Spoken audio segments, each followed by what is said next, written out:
Nakiisa na rin ang iba't ibang Drivers and Operators Association ng Grupong Piston sa malawakang tigil pasada ngayong araw sa Quezon City.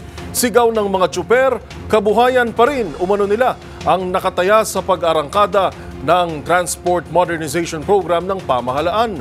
Pakinggan natin ang report ni Val Gonzalez.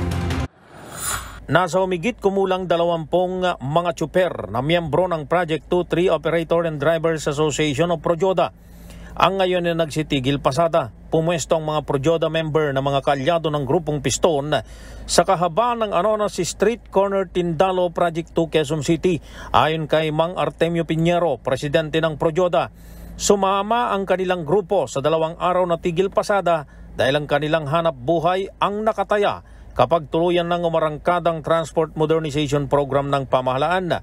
Aminado si Mang Artemio na malaking porsyento na ng kanilang miyembro sa Projoda ang nagpa-consolidate at pumayag na sumailalim sa kooperatiba.